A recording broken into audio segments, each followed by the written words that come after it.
Hi. Part 1 video edit అయిపోయింది. అది చాలా బాగా నచ్చింది అనుకుంటున్నా.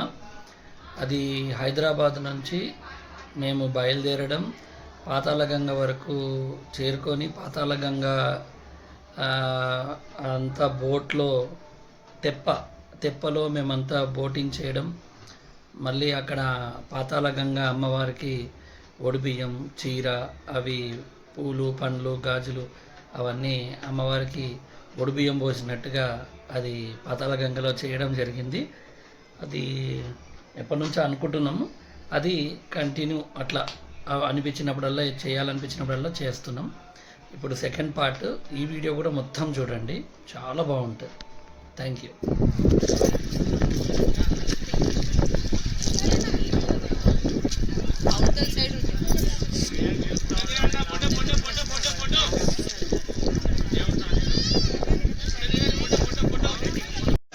जय बोलो गणेश महाराज की जय.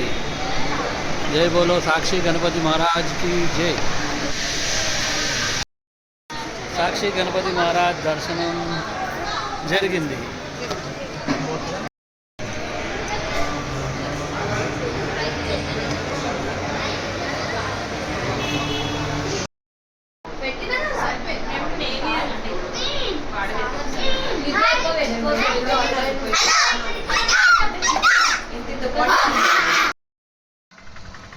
హాయ్, గుడ్ ఈవినింగ్ అందరికీ. శ్రీశైలం రావడం జరిగింది. మార్నింగ్ 5:30 కల్లా సిటీ పారైపోయినాం. సిటీ దాటి శ్రీశైలం వచ్చేసరికి మాకు 10 అయింది. ఎందుకంటే రిలాక్స్గా వచ్చినాం. మధ్యలో బ్రేక్ఫాస్ట్కి ఆగడం జరిగింది. మళ్ళీ టీ బ్రేక్. హాయిగా అక్కడక్కడ ఎక్కడ సీనరీ నచ్చితే అక్కడ ఆగి ప్రశాంతంగా చూసుకుంటూ వచ్చినాం. అందుకే ఒక 5 అవర్స్ జర్నీ పట్టింది. అందులో ఘాట్ సెక్షన్ కాబట్టి హరీబరీ కాకుండా హ్యాపీగా ఎంజాయ్ చేస్తూ వచ్చినాం. రాగానే మన సత్రం తెలుసు కదా, ఆర్యవైశ్య అన్నపూర్ణ సత్రం దిగడం జరిగింది. హాయిగా లంచ్ చేయడం జరిగింది.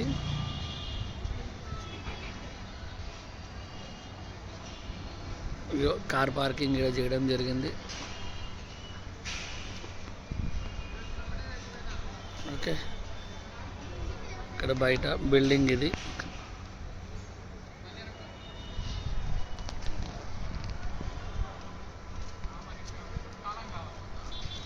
మొత్తానికి ట్రిప్ అయితే సూపర్ ఎంజాయ్ అవుతుంది. కాకపోతే రేపు ఎల్లుండి కూడా ఉంటున్నాం. రేపు అభిషేకం ఉంది, రేపు ఈవినింగ్ కుంకుమార్చన ఉంది, స్పర్శ దర్శనం ఉంది. సేమ్ ఎల్లుండి కూడా అభిషేకం, కుంకుమార్చన ఉండకపోవచ్చు,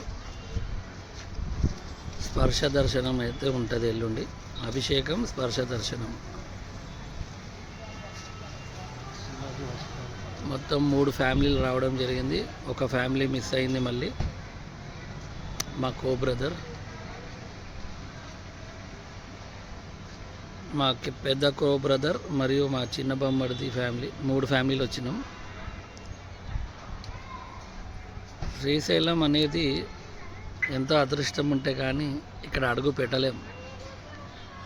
అమ్మ పర్మిషన్, అయ్య పర్మిషన్ ఉంటేనే ఇక్కడ అన్ని విధాలుగా దర్శనాలు, వాళ్ళ ఆశీర్వాదాలు మనకు దొరుకుతాయి.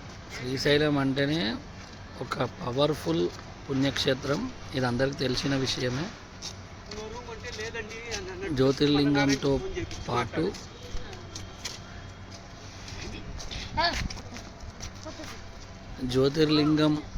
పాటు అమ్మవారి శక్తిపీఠం కూడా ఇక్కడే ఉండడం వల్ల అతి పవిత్రమైన పుణ్యక్షేత్రంగా మనందరం భావించవచ్చు. మన అదృష్టం ఏంటంటే హైదరాబాద్కి 240 కిలోమీటర్ దూరంలో ఉండడం మన అదృష్టం. కాబట్టి ఇక్కడ ఒక ప్రత్యేకత ఉంది. ఈ స్థలంలో ఒక్కరికి అవసరమైన అన్నదానం, అంటే ఎవరికైతే మనం నిజంగా ఆకలితో ఉండి నిరుపేదలు ఉంటారో వారికి ఒక్కరికి భోజనం ఇక్కడ పెడితే కాశీలో 2 లక్షల మందికి అన్నదానం చేసినంత పుణ్యం కలుగుతుంది. అంత పవిత్రమైన శ్రీశైల క్షేత్రం.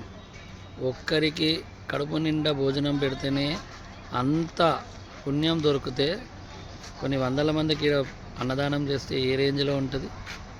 అది అంత పుణ్యక్షేత్రం ఈ దేవాలయం.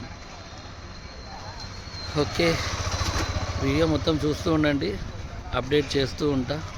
వీడియో లెంత్ పెరిగిపోతుందేమో, అలా కూడా ట్రై చేస్తా.